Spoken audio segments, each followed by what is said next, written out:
Ассаламу алейкум ва рахматуллахи ва баракатух. Бисмиллах, альхамдулиллах, ассалату вассаляму аля расулиллах. Альхамдулиллах, слава Всевышнему за то, что Он нам дал возможность собраться у Него дома, совершить самое великое поклонение после имана, после таухида, фарз намаз. И, иншаллах, мы с вами возобновляем наши уроки по средам, и мы продолжаем тему уроки поминания Аллаха.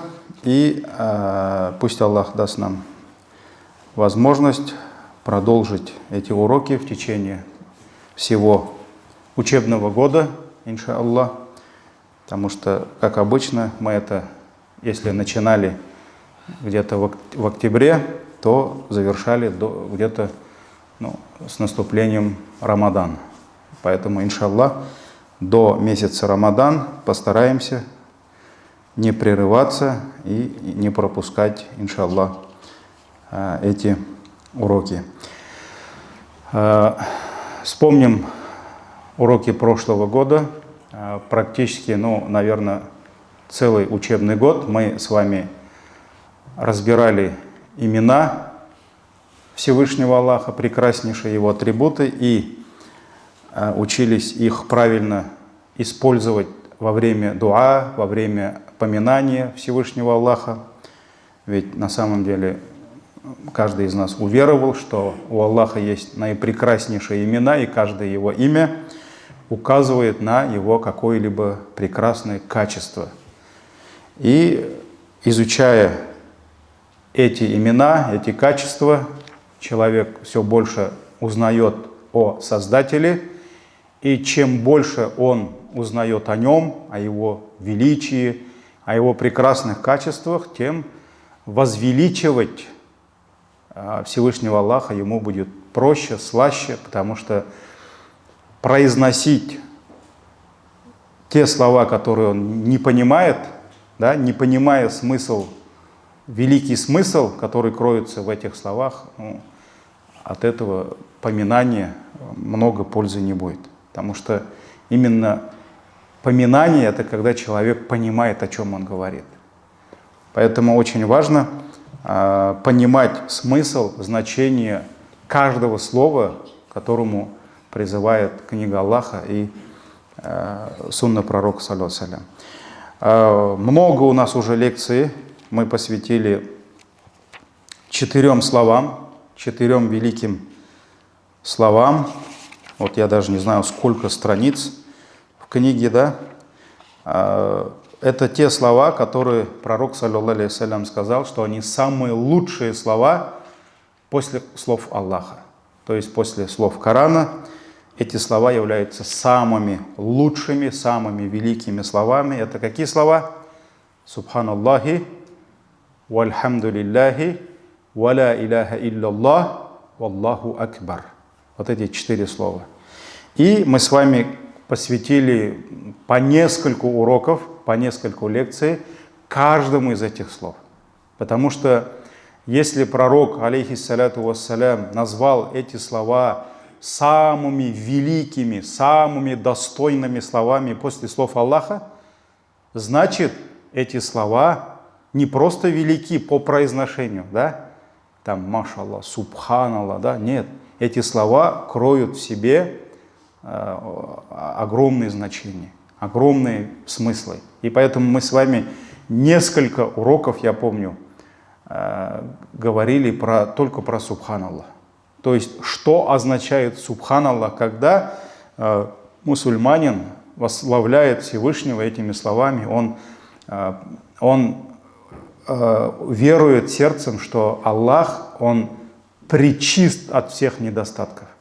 То есть у Аллаха не может быть никаких недостатков, как в Его именах, качествах, деяниях, законах. Поэтому эти великие слова нужно, произнося эти великие слова, нужно понимать их смысл. Мы с вами говорили, как все, кто на небесах и на земле, восславляют Аллаха, они делают тасбих. То есть говорить слово «Субханаллах» — это есть тасбих. Тасбих. То есть все, кто на небесах и все, кто на земле, все восславляют Всевышнего Аллаха, говорят ему тасбих. И мы приводили много-много аятов про это. Потом мы с вами начали говорить про калимату таухид, то есть слова единобожия. Ля иляха илляллах. Мы довольно много уроков, по-моему, даже наибольшее количество уроков говорили про аль-хамд, тахмид, то есть альхамдулилля.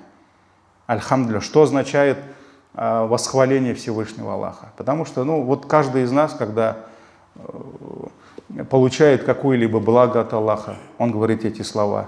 Каждый мусульманин практически, все мусульмане, когда у них спрашивают, как дела, да, мы говорим альхамдулилля. Но мы должны обязательно понимать смысл этих слов. Поэтому мы с вами разбирали отдельно, в чем разница между альхамдулилля и ашукрулилля. Как, например, татары говорят иногда альхамдулилля, иногда Аллаха шукр говорят. Да? То есть какова разница между шукром, то есть благодарением Всевышнего Аллаха, и восхвалением, альхамдом. В каких местах, в каких ситуациях книга Всевышнего Аллаха и сунна его пророка, саллаллаху алейхи вассалям, призывает нас восхвалять Всевышнего Аллаха. То есть мусульманин, когда ему желательно говорить альхамдулилля. Эти моменты мы с вами все разбирали. Потом, так как хамд, то есть восхваление Всевышнего Аллаха, это одно из видов шукра, благодарения. Отдельно мы с вами последние уроки, по-моему, были про благодарность. По книге так, про благодарность. То есть, что означает шукр, в чем разница, также разбирали между шукром и хамдом. Вот. Поэтому, повторение мать, учение, да? Поэтому все это у нас есть в YouTube-канале. Кому интересно, могут просто забить «Мечеть Закабаны», ставьте лайки. Да? Поэтому, это очень важно. Вот даже ученые, шейхи, когда дают уроки студентам, ученикам, они говорят: повторяйте, повторяйте то, что вам давали. Потому что каждый раз, когда мы заново, например, есть некоторые лекции некоторых шейхов, я их там, может быть, раз 10 слушал, да? Может быть, 15 раз. И каждый раз, когда слушаешь, все равно что-то новое ловишь. Что-то, вот только на восьмой раз я только понял этот момент. Поэтому знания надо повторять. Это все есть. Даже сейчас только вспомнил случай. Сегодня после Зухра посетили братьев в 19-й колонии. Это такое довольно-таки строгое заведение. Там больше рецидивисты, по несколько сроков, которые сидят. И сколько там, 2-3 часа с братьями посидели, какие у них проблемы, несколько насихатов, ваазов рассказали. И когда братья подошли после урока, они спрашивают, у нас, говорят, только один диск есть, сколько лет мы уже его слушаем, а нет там новых дисков. А у нас братья, которые записывают, они говорят: диски сейчас не нужны, их никто не слушает, надо в YouTube-канал зайти, в Telegram-канал и послушать. А я так улыбнулся, я говорю: так, брат, в Telegram-канал зайди или в YouTube-канал зайди и послушай. Он на меня смотрит, улыбается, я, говорит, в тюрьме сижу, хазрат. Поэтому кто-то 5 лет, кто-то 10 лет сидит, кто-то, там один брат уже очень долго сидит. Был один брат, 36 лет сидел. Намаз читают, мы с ними должны работать. И на самом деле, раз обратно я еду, такой думаю: машаллах. Здесь, да, столько у нас возможностей. Даже тот же YouTube-канал, хотя там много лишнего, много ненужного в этом канале, но только YouTube-канал может научить. Это ни один университет мира, наверное, да, не обладает столькими знаниями, информацией, что содержится в этом одном YouTube-канале. Хоть дунья, хоть экономика, хоть бизнес, хоть религии, столько знаний. Поэтому они у нас есть, эти возможности. Мы открываем, мы можем по несколько раз переслушивать уроки. Там даже были братья, которые не можем, говорит, поймать таджвид, правила чтения Корана. Тоже хочется сказать: открой этот канал в Ютубе, там этот шейх, он как раз учит этому. А как им скажешь? У них нет этих возможностей. У них там вот какой-то магнитофон, это еще, машаллах, милость Аллаха. Они в тюрьме в мечеть ходят, это не во всех регионах так, да, они там спокойно намаз читают, и у них магнитофон есть, там диск суют, и хотя бы один вагаз там 28 раз слушают. Да, поэтому вот, иншаллах, сейчас будем перезаписывать уже с Ютуба, с телеграм-канала эти лекции и им отправлять. Вот поэтому даже вот, машаллах, это милость Аллаха. То, что можно прийти, послушать, там, вот сейчас мы начали уроки арабского языка давать. Специалист, филолог, который закончил филологию, именно не шария, не хулиятуль хадис, не факультет хадиса, не факультет шариата, а именно факультет арабского языка. То есть это очень редко, когда наши братья попадают в какие-то арабские страны, и многие, они заходят, поступают именно в факультет шариата, хадиса, других наук. А тут наш брат вот закончил факультет арабского языка. То есть это специалист. Ну, я вижу, в очереди не стоят братья. К сожалению, в очереди не стоят. Там еще есть свободные места. Поэтому, машаллах, арабский язык, Коран. У нас Куран хафизов столько работает, машаллах. Пожалуйста, они готовы сидеть с нами.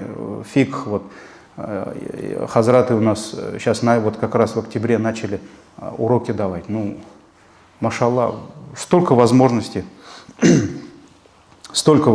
приобретать знания. Но, к сожалению, мы иногда начинаем все это ценить только тогда, когда теряем эти возможности, да? Теряем эти возможности. Вот, поэтому 4 слова. 4 слова. Субханаллахи, вальхамдулиллахи, валя иляха иллаллаху, Аллаху акбар. Мы продолжаем, у нас, наверное, еще 2 лекции будет, продолжаем разбирать эти слова. И сегодня давайте поговорим про такбир. Про такбир, Аллах, слова, великие слова Аллаху акбар, который у нас идет как раз в завершении этих 4 слов. Значит, получается тасбих. Что это такое тасбих? Когда мы говорим субханаллах. Тахмид, когда мы говорим альхамдулиллах. Тахлил, когда мы говорим ла иляха иллаллах. И такбир, когда мы говорим слова Аллаху акбар. На самом деле, дорогие братья, слова такбира, то есть Аллаху акбар, Аллах велик, имеют огромное значение в религии ислама, и Всевышний Аллах обещал нам великие награды тем, которые будут понимать смысл этих слов и будут возвеличивать Всевышнего Аллаха, используя эти слова. И есть аяты, хадисы, которые призывают нас чаще и чаще возвеличивать Всевышнего Аллаха. И давайте разберем некоторые из них. Давайте начнем с аятов. Сурат Аль-Исра. Сура Аль-Исра, сура «Ночное вознесение», 111 аят. Всевышний говорит: «Вакулиль хамдулиллях». Скажи хвала Всевышнему Аллаху. «Аллази лям яттахид валяда». То есть хвала Аллаху, который не брал себе сына. То есть у которого не было никогда детей. Аллах один. Лям ялид ва лям юляд. И в этом смысл единобожия. Да? Он не родил и не был рожден. Аллах один такой. И у него нет сыновей, нет дочерей. Лям яттахид валяда. Ва лям якулляху шарикун фил мульк. И хвала Аллаху, который не делит, то есть никто не делит с ним его власть. У него нет сотоварищей в его власти. Он один. Он один, он самодостаточный, единственный. И никто не делит наряду с ним его власть. «Валям якулляху валийюм минадзуль». И никто не может защитить его от унижения. То есть Аллах не нуждается ни в ком, чтобы кто-то защитил его от кого-то, от чего-то, чтобы кто-то помог ему в чем-то. Аллах не нуждается. Наоборот, Он защитник, Он покровитель верующих, который помогает и покровительствует над ними. Поэтому «Валям якулляху валию миназуль, вакаббирху такбира».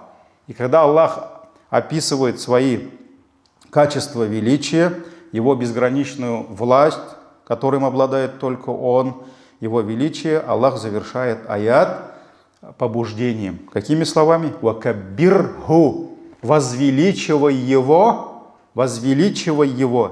такбира, то есть возвеличиванием, величаво, возвеличивай Его, величаво. Сура Аль-Исра, 111 аят. Также сурат Аль-Бакара, 185 аят. Это те аяты, в которых Аллах призвал нас, приказал нам совершать пост в месяц Рамадан. И в завершении Всевышний дает, как говорится, поблажку, дает скидки тем, которые в пути, и те, которые были в болезни, так ведь. И вот Всевышний дает им возможность отложить определенное количество дней, где мы были в пути или где мы болели, когда мы болели. И вот в завершении аята Всевышний говорит: «Валитукмилу л'иддата, валитукаббируллаха аля ма хадакум». То есть Аллах хочет, чтобы вы завершили определенное количество дней, то есть когда какие-то дни остались, вы все это записываете, Аллах хочет, чтобы вы их завершили, то есть восполняем, да? «Валитукаббируллаха аля ма хадакум». И Аллах хочет, чтобы вы возвеличивали Его за то, что Он вас наставил на путь истины. То есть Аллах хочет, чтобы вы завершили пост определенного количества дней и хочет, чтобы вы возвеличивали Его за то, что Он вас наставил на путь истины. «Ла'аллякум ташкурун». И тогда, быть может, вы будете благодарными. То есть тогда, быть может, вы будете благодарными. Суратуль Бакара, 185 аят. Получается, этот аят призывает нас после того, как мы завершаем те дни, которые мы обязаны восполнить, аят призывает нас возвеличивать Аллаха. Это суратуль Бакара, 185 аят. Также, когда мы завершаем хадж, когда мы забиваем жертвенные животные, то мы в знак приближения к Аллаху также возвеличиваем Всевышнего Аллаха. Сура Аль-Хадж, 37 аят. Сура Хадж, 37 аят. Всевышний говорит: «Лан яналя Аллаха лухумуха валя димауха». То есть не доходит до Аллаха мясо ваших жертвенных животных и их кровь. На самом деле, когда мы совершаем акт курбан, жертвоприношения, мы все прекрасно понимаем, что Аллах, Он не нуждается ни в мясе этих животных, ни в крови. Аллах не нуждается. Аллах говорит: «Я не прошу вас, чтобы вы меня кормили». Аллах не нуждается ни в еде, ни в питье. Поэтому даже по канонам, правилам шариата, субханаллах, человек, который ради Аллаха приносит жертвоприношение, он сам может сесть со своей семьей и съесть. Так ведь, если это не назр, то есть если это не курбан назр, он может спокойно со своей семьей сесть и съесть все мясо своего жертвенного животного. То есть таких ограничений никаких нет. То, что это сунна, это сподвижники так делали, делили на три. Треть себе, треть там неимущим, малообеспеченным, как уж сегодня говорим, да, и треть там соседям, братьям и так далее, как подарки. Такого обязательного нет. Поэтому смысл жертвоприношения не в том, чтобы Аллаху дать: вот мы тебе мясо принесли, да? Нет. Аллах говорит: не доходит до Аллаха ни мясо ваших животных, ни кровь. Валякин, однако, яналюху таква минкум. То есть доходит до Аллаха ваша искренность, ваша богобоязненность. То, что мы это ради Аллаха делаем. То, что мы выбираем самое лучшее животное ради Него, ради Его довольства. То есть богобоязненность от вас. «Кадалика сахараха лякум литукаббируллаха аля ма хадакум». И вот так Аллах подчинил вам этих животных. Аллах сделал так, что эти животные, они служат нам, как еда, как шкуры как шерсть берем, шубы делаем, так ведь одежду шьем и так далее, и так далее. И вот Аллах подчинил их вам, литукаббируллаха аля ма хадакум, чтобы вы возвеличивали Всевышнего Аллаха за то, что Он вас направил на путь истины. Вот здесь то же самое, да? Когда мы делаем жертвоприношение, Аллах говорит, я подчинил их вам для того, чтобы вы возвеличивали Аллаха за то, что Он вас наставил на путь истины. «Вабашширил мухсинин». И Аллах говорит, обрадуй кого? Тех, которые совершают благие дела. Благочестивых, то есть обрадуй благочестивых. Сура Хадж, 37 аят. Также суратуль мудаффир. Аль-мудаффир, то есть завернувшийся. Всевышний говорит, я айюхаль мудаффир, о тот, кто завернулся, о завернувшийся, кум, встань. Пророк, саллаллаху алейхи вассалям, в страхе прибегает домой. Мы знаем эту историю, да? Это великая история, начало пророчества, когда пророк, саллаллаху алейхи вассалям, не понял, кто к нему пришел. Он испугался, да? Завернулся и дрожал от страха, и вот Всевышний ниспослал ему аяты. О завернувшийся, кум, встань. Встань. Для чего? Для того, чтобы призывать людей. Кум фаанвир. Встань и увещевай людей. Увещевай, все, рассказывай людям, доводи до них истину, призывай их к таухиду. Твой народ поклоняется ложным божествам, призывай их к единобожию. Кум фаанвир. Встань и увещевай. Вараббака факаббир. И Господа своего возвеличивай. То есть встань для того, чтобы увещевать свой народ и возвеличивать своего Господа. И Господа своего возвеличивай. Это уже получается 3 аят. Поэтому, дорогие братья, ученые говорят, что Всевышний Аллах связал самые великие знамена, давайте назовем шааир, то есть можно по-разному перевести, да, но шаира это все-таки знамя Аллаха. Знамя Аллаха. Вот самые великие знамена Всевышнего Аллаха Аллах связал с чем? С этими такбирами.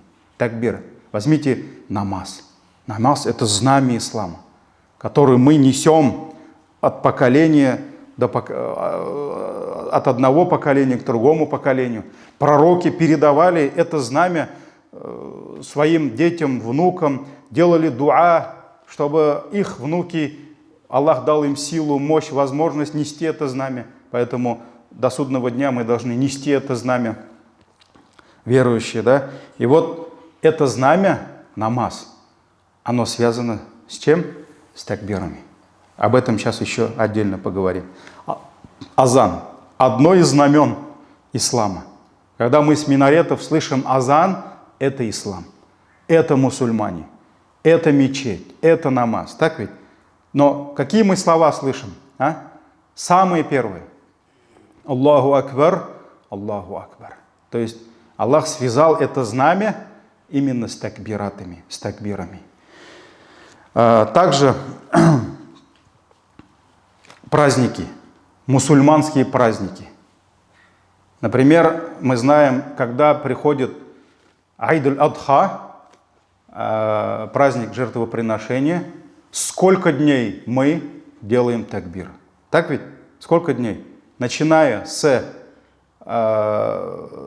день до Айд-аль-Адха, то есть Яумуль-Арафа, с утреннего намаза.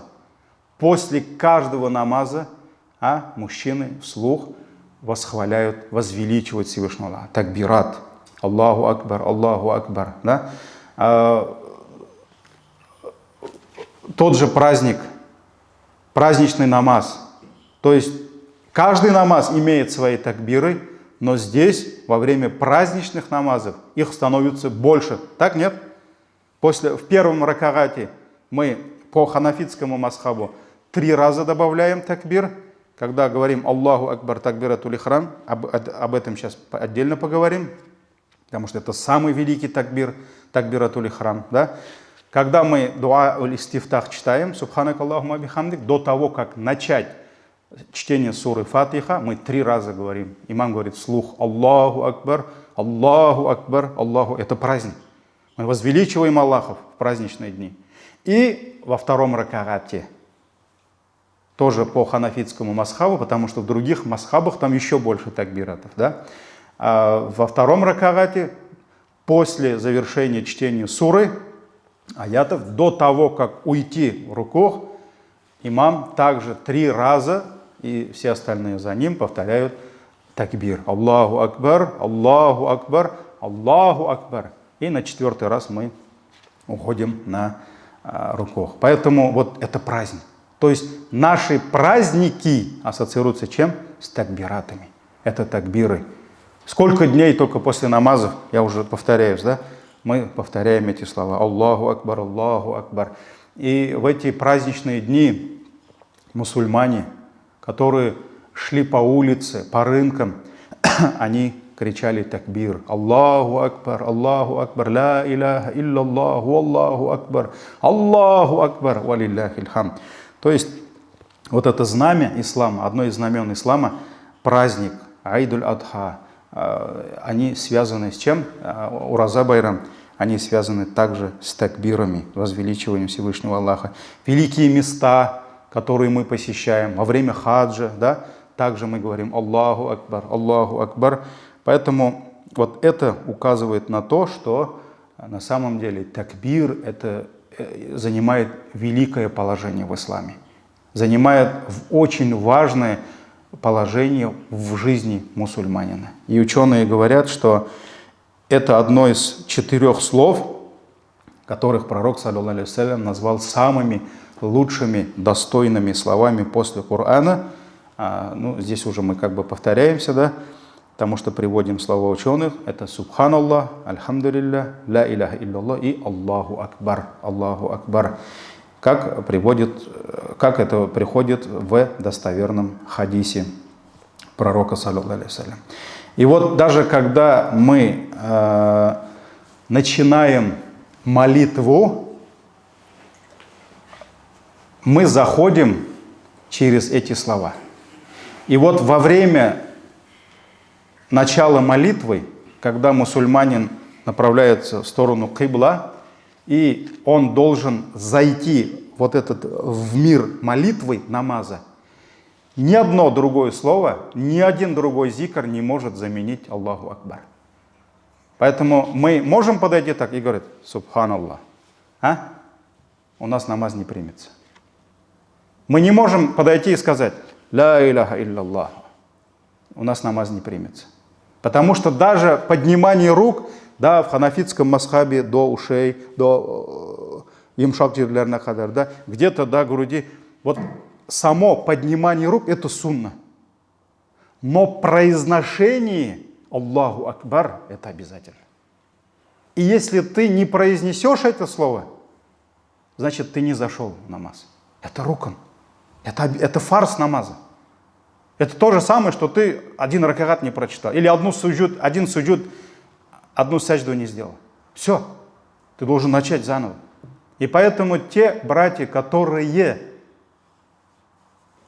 опоздали на первый ракагат, на такбиратуль ихрам, когда они спешат до того, как имам поднимется с рукуа, мы их все время предупреждаем, напоминаем, что когда вы заходите на намаз, у вас должен быть такбиратуль ихрам.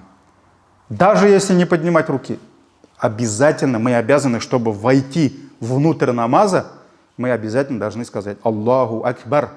И ни одно другое слово не может заменить нам такбиратуль ихрам. Поэтому мы подходим, говорим Аллаху Акбар, зашли, а потом уже идем на руку. Идем на руку. Остальные Аллаху Акбар сунна. Но вот это мы должны понимать, это фарс. И без этого просто намаз у нас не примется. Поэтому мы не может заменить это слово тасбих, не может тахлиль заменить.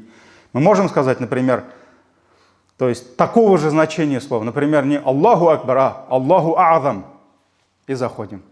Нет, не можем. Аллах А'зам — это тоже как бы Аллах великий, Азим. То есть Аль-Азим — это одно из имен и атрибутов Всевышнего Аллаха. Нет. Поэтому мы можем только говорить Аллаху Акбар. И вот это самый великий вид такбира, когда у нас просто намаз, он не может быть намазом без этого слова. И поэтому пророк, саллаллаху алейхи вассалям, сказал: «Мифтаху салати ат-тухур». Ключом намаза является что? Тахарат. Без тахарата намаз не примется. Если человек, зная, что у него нет тахарата, он идет совершать намаз, у него положение страшное, потому что у него нет ключа. Без ключа у него намаз не примется. Поэтому ключом намаза является тахарат, ва тахриму хат-такбир. И ихрамом намаза, ихрам — это для нас знакомое слово, мы заходим в состояние ихрама, когда совершаем что? Хадж, умру. Так ведь? То есть это состояние ихрама, когда даже, может быть, обычные дела, которые мы могли спокойно совершать до этого состояния, для нас уже начинают быть запретными. Так ведь? Все, они для нас уже запретны, потому что мы где? Мы в состоянии храма. И вот то же самое здесь. Когда ты заходишь, каждый мусульманин, когда приходит на намазлык, на коврик встает и делает намерение и говорит Аллаху Акбар, он должен понимать, что он заходит в состояние ихрама. Еще 3 секунды назад ему было халяль разговаривать, так ведь? Общаться, кушать, пить. Но, может быть, совершать другие какие-то в основе разрешенные, незапретные дела. Но, когда он говорит эти слова, Аллаху Акбар, и заходит в мир намаза, все. Ему нельзя говорить те слова, которые не заходят в состав намаза. Ему нельзя совершать дела, которые не из дел намаза. Он не может пить, не может кушать. Так ведь?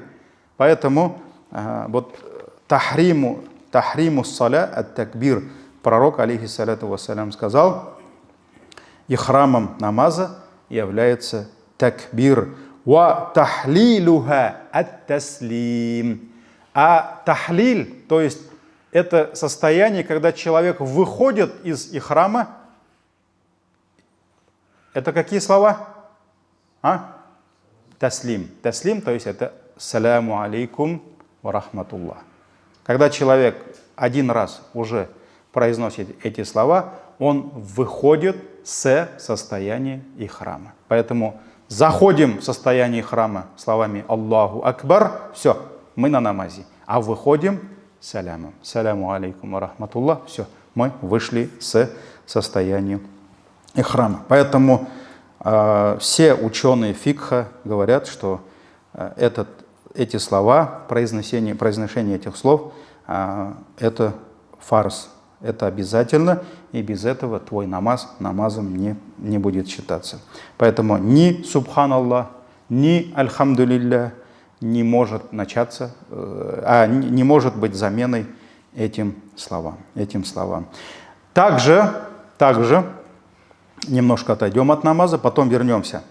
В сунне пророка, саллаллаху алейхи вассалям, мы видим, когда мусульманин поднимается куда-либо, он произносит эти слова, Аллаху Акбар.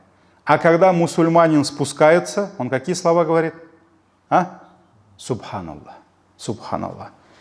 И в хадисе от Джабира ибн Абдилляха говорится, что Джабир ибн Абдиллях говорит, что когда кунна ма'a Расулиллахи саллаллаху алейхи вассалям, когда мы были с пророком, саллаллаху алейхи вассалям, путешествовали вместе с ним, когда мы поднимались куда-то, каббарна, мы говорили Аллаху Акбар. То есть, когда даже вот ты садишься в машину, да, едешь куда-то там по М7, М5, неважно, да, когда ты поднимаешься в гору, значит, сунна говорит какие слова?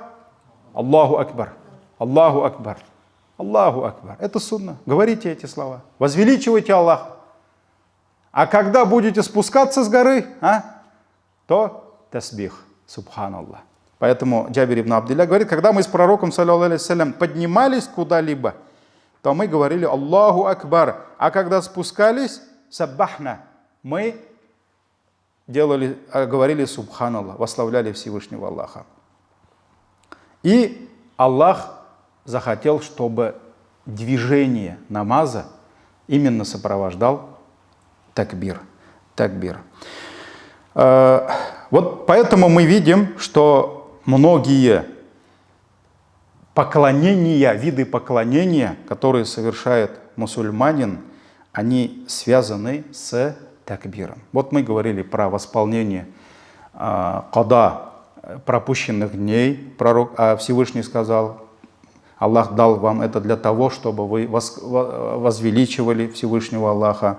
Во время хаджа есть те моменты, когда сунна призывает нас возвеличивать Всевышнего Аллаха. Аллаху Акбар говорит, да, вот как раз про это мы приводили аяты. Также во время совершения намаза, будь то фарзов, будь то сунан, навафиль, то есть дополнительных сунны намазов, мы видим, что невозможно представить этот вид поклонения без такбират. Так ведь? Без Аллаху Акбар. То есть каждое движение, когда мы переходим с одного рукна на другой рукн, например, каям, когда мы переходим с каяма на рукух это другой рукн уже, мы говорим эти слова. Такбир. Так ведь? То есть поэтому такбиры сопровождают этот вид поклонения. Даже до намаза уже азан. Мы знаем, что азан говорится, когда наступает время намаза. Так ведь? Все, азан. Уже азан сопровождается такбирами. Следующий такбир когда у нас? Икамет. Когда уже муазин объявляет начало фарза. Аллаху Акбар, Аллаху Акбар, Аллаху Акбар, Аллаху Акбар. Там 6 раз, здесь 6 раз. И имам уже встает перед молящимися. И вот начинается намаз. Каждый раз, когда мусульманин поднимается, каждый раз, когда он опускается, он говорит эти слова. Только в одном месте он говорит «Сами Аллаху лиман хамида», да? А в других суджуда поднимается, везде говорит «Аллаху Акбар». И давайте вспомним хадис из сборника имама Бухари и Муслима от Абу Хурайры, радийаллаху анху, который рассказывает, что «Кана Расулуллахи саллаллаху алейхи вассалям ида кама иля салати юкаббир хайна якум». Когда посланник Аллаха вставал на намаз, он говорил эти слова «Аллаху Акбар». То есть он говорил «Аллаху Акбар» и начинал молитву. «Thumma юкаббир хайна ярка». Затем он говорил «Аллаху Акбар», когда опускался на руку. Аллаху Акбар. Мы опускаемся этими словами. «Thumma якулу сами'а Аллаху лиман хамида хайна ярфа сульбаху минар рака». И когда он поднимал свою спину с рукуга, он говорил слова «Сами'а Аллаху лиман хамида». Да услышит Аллах того, кто восхваляет его. «Thumma якуль». Когда он поднимался, выпрямлялся, это уже у нас как бы второй киям, да? Небольшой киям, это фарз. Про это ученые многие говорят, что многие мусульмане, совершая намаз, пренебрегают вот этим. Они даже до конца не выпрямляются, не поднимаются и уже уходят. Это нельзя. То есть это фарз. Когда пророк, саллаллаху алейхи вассалям, выпрямлял спину, он говорил «Раббана лакаль хам». Где-то говорится «Раббана ва лакаль хам». Оба они правильные. «Thumma юкаббиру хайна яхвы». И когда он уходил вниз, то есть спускался для совершения суджуда, он также говорил «Аллаху Акбар». Когда поднимал голову с суджуда, он говорил «Аллаху Акбар». То есть, когда совершал суджуд, когда выходил в состояние суджуда, он говорил Аллаху Акбар. И когда поднимал свою голову, то есть обратно на киям, он возвеличивал Всевышнего Аллаха. «Thumma яф'алю залика фи ссалати куллиха хатта ягдиха». И пророк, алейхиссаляту вассалям, делал это до того, пока не завершал свой намаз. То есть вот каждое движение сопровождается какими словами? Такбират. То есть такбирами, словами Аллаху Акбар. Аллаху Акбар. Поэтому это тоже указывает на величие этих слов. И вот здесь можно даже, дорогие братья, задать себе вопрос. Сколько раз мы в день, в сутки, мы возвеличиваем Всевышнего Аллаха? Кто считал, нет? А? Кто-нибудь считал? Сколько раз мы говорим Аллаху Акбар только во время совершения намаза? Вот если взять фарзы, если взять 4-ракагатные, рубаия, так называем, да, 4-ракагатные намазы, то есть у нас получается, сколько такбиров? 22 такбира. 22 такбира. Если взять 2-ракагатные, у нас получается 11 такбиров. Здесь 22, здесь 11. Потому что и каждый ракагат у нас содержит в себе 5 такбиров. Каждый ракагат это 5 такбиров. И вот мусульманин, только совершая каждый день, совершая только фарз намазы, он произносит сколько раз такбир? 94 раза. То есть только во время фарза мы 94, почти 100 раз мы произносим эти слова. Аллаху Акбар. Вот эти как раз, там, кому интересно, можете перепроверить, да?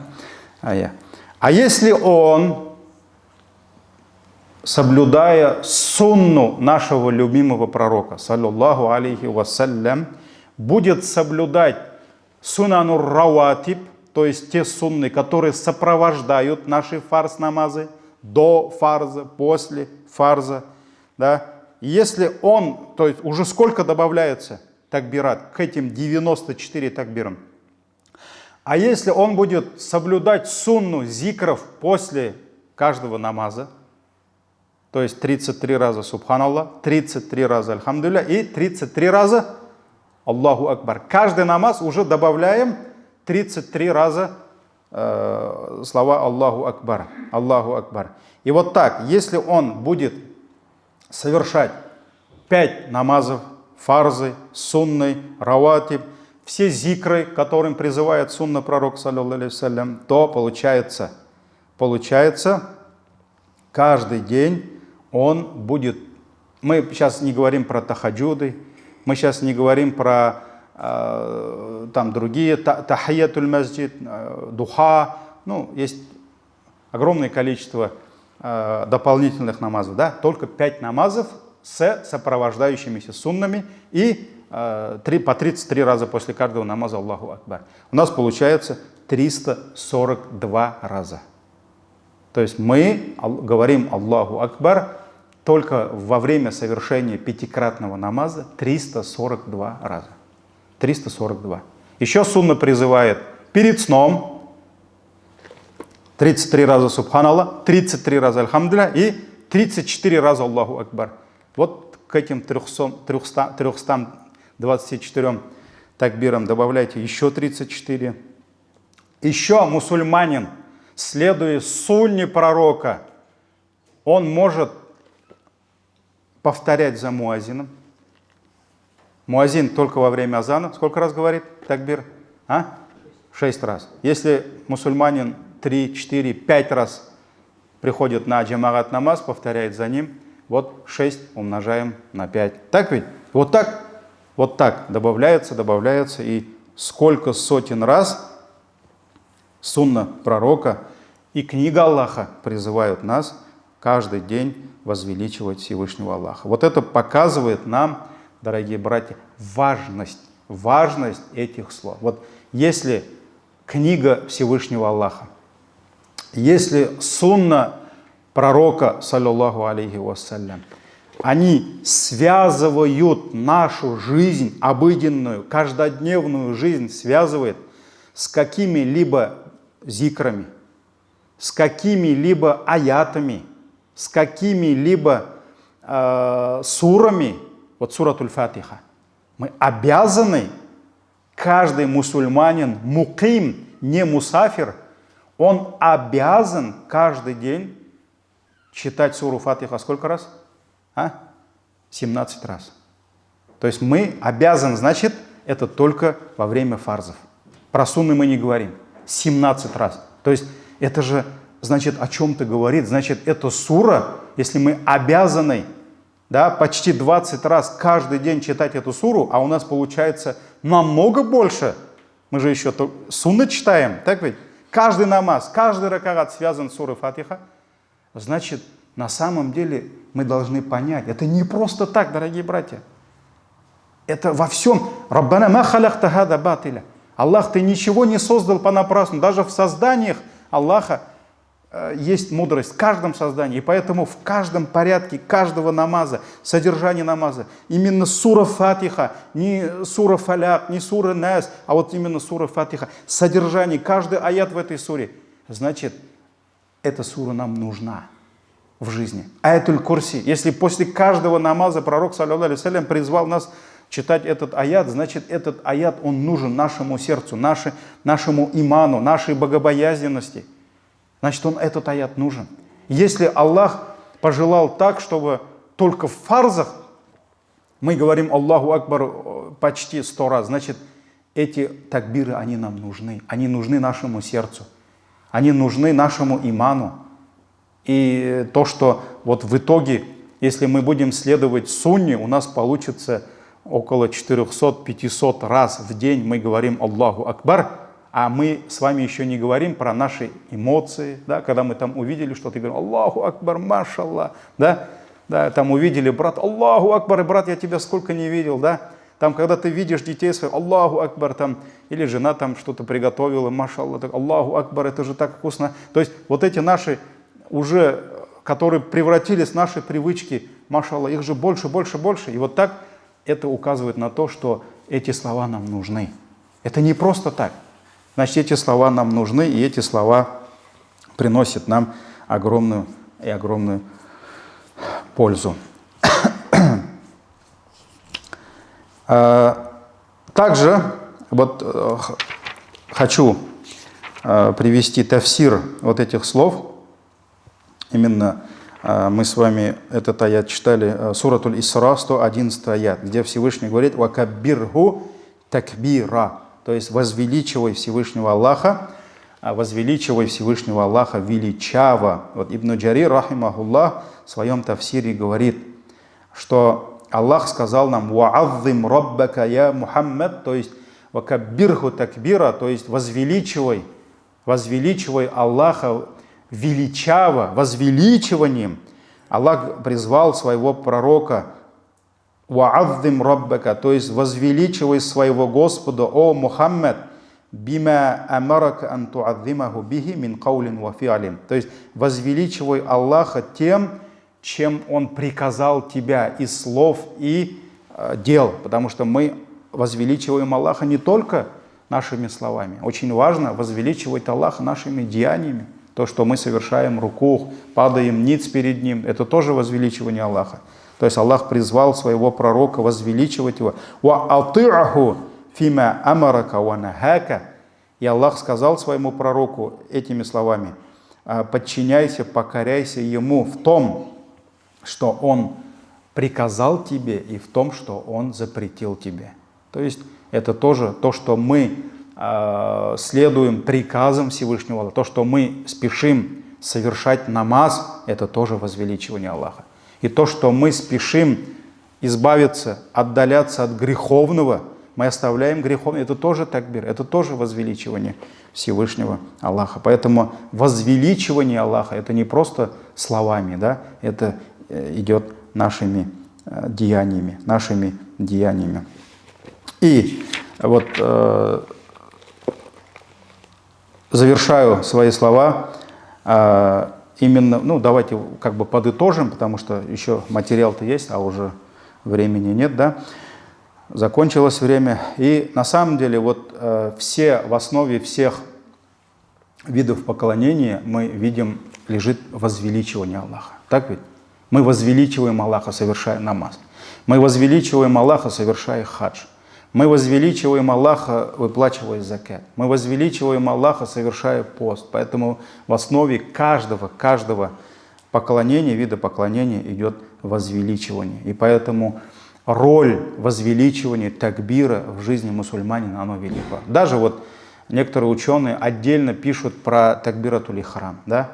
Вот ученые говорят, если бы мусульманин, вставая на молитвенный коврик, вот запомните, если это не мои слова, это слова ученых, да? Если бы мусульманин, вставая на молитвенный коврик, направляя в сторону кибла и говорит, произнося вот эти великие слова Аллаху Акбар, если бы он понимал бы смысл вот этих слов, то во время совершения намаза он бы не думал о мирских делах. Шайтан не мог бы наущать его, потому что эти слова, они на самом деле велики. Когда ты оставляешь все, ты оставил любимую жену, любимых детей, любимую работу, да, какие-то мирские хлопоты, ты все оставил за собой. Ты пришел к Аллаху и говоришь Аллаху Акбар. Аллах величие всего. Аллах не может быть ничего, ни твоего нафса, ни твоей любимой жены, ни твоих детей, ни твоих родителей, ни твоих денег, ни твоей дунья, все, ни твоих друзей, ни твоих коллег, все. Ничего не может быть выше, ни учеба в институте, ни работа, ничего не может, ни футбол, ни хоккей. Давайте уж там, как начали, что, работа, это же ерунда. Хоккей, футбол, как один брат говорит, Хазрат, ладно, говорит, хоть рекламная пауза была, говорит, во время финала.